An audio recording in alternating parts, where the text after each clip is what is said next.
O ex-governador do Rio de Janeiro, Wilson Witzel, disse à CPI da pandemia ontem que o presidente Bolsonaro passou a persegui-lo. Acompanhe detalhes agora no resumão que a gente traz para você a respeito da CPI da pandemia. Desta vez, a liminar foi do ministro Nunes Marques, do STF, que garantiu ao Wilson Witzel o direito de não comparecer à CPI da pandemia para não se incriminar. O ex-governador, que foi cassado em abril deste ano, é réu em processo que apura corrupção e lavagem de dinheiro na saúde do Estado.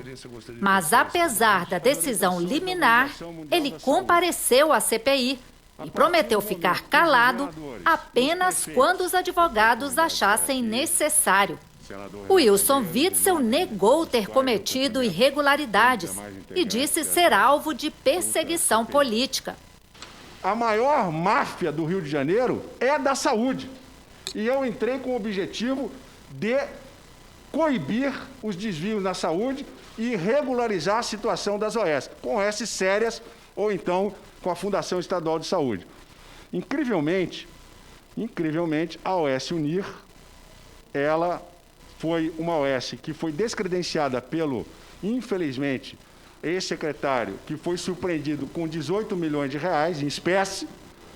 E, infelizmente, eu não poderia saber, porque o doutor Edmar não tinha sinais exteriores de riqueza e somente depois que a investigação veio à tona, ele acabou sendo surpreendido. Eu o convidei para ser secretário porque era médico, diretor do PDNESP, querido entre os médicos, e muitos se surpreenderam com o desvio ético dele. Segundo ele, toda a perseguição começou depois que ele mandou investigar o caso Marielle. Quando foram presos os dois executores da Marielle, o meu calvário e a perseguição contra mim foi inexorável. Ver um presidente da República ir numa live lá em Dubai, acordar na madrugada para me atacar, para dizer que eu estava manipulando a polícia do meu estado. Ou seja, quantos crimes de responsabilidade esse homem vai ter que cometer até que alguém pare ele? No caso Marielle, é que eu particularmente percebi que o governo federal e o próprio presidente começou a me retaliar. Depois desse evento, eu não fui recebido mais no Palácio Planalto. E nós tínhamos dificuldades de poder falar com os ministros para sermos atendidos. Eu encontrei o ministro Guedes no avião e fui falar com ele, ele virou a cara e saiu correndo. Não posso falar com você. Então, esse não é um comportamento republicano. O ex-governador culpou o governo do presidente Jair Bolsonaro pela situação atual no enfrentamento da pandemia. Segundo ele, o governo criou uma narrativa para colocar os governadores em situação de fragilidade, porque eles adotaram medidas de isolamento social. Os governos estaduais ficariam em situação de fragilidade, porque não teriam condições de comprar os insumos respiradores e, inclusive, atender os seus pacientes no Sistema Único de Saúde, que, embora seja um excelente sistema para um país como o nosso, tem dificuldades.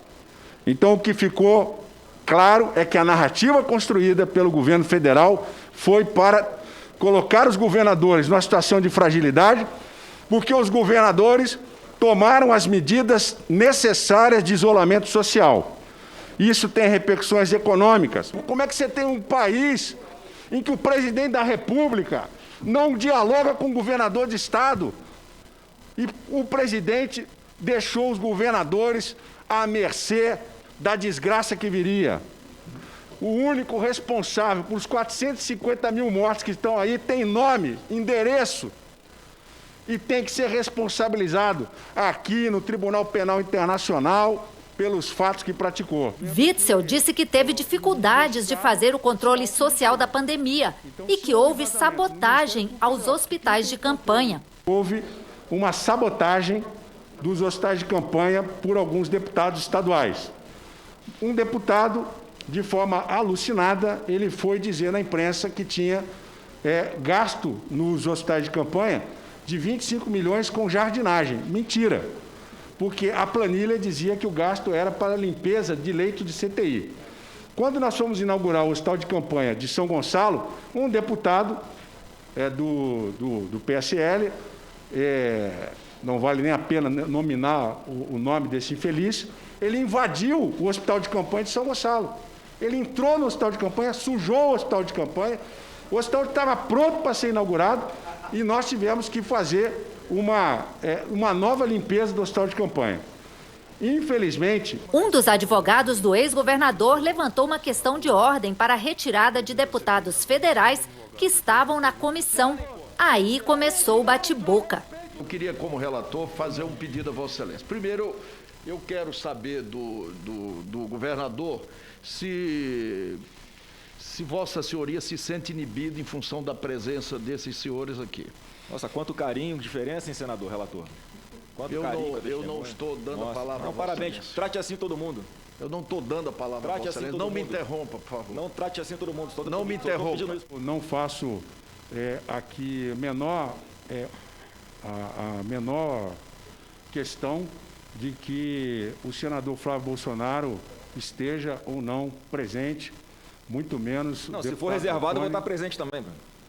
Não entendi, senador. Se for reservado, eu vou estar presente também. Eu sou senador da República. Senador, o senhor pode estar presente aonde o senhor quiser. Então, desde que reservado ao público, eu vou estar presente. Desde que a casa assim o permita. Tem que garantir isso. Só um minutinho.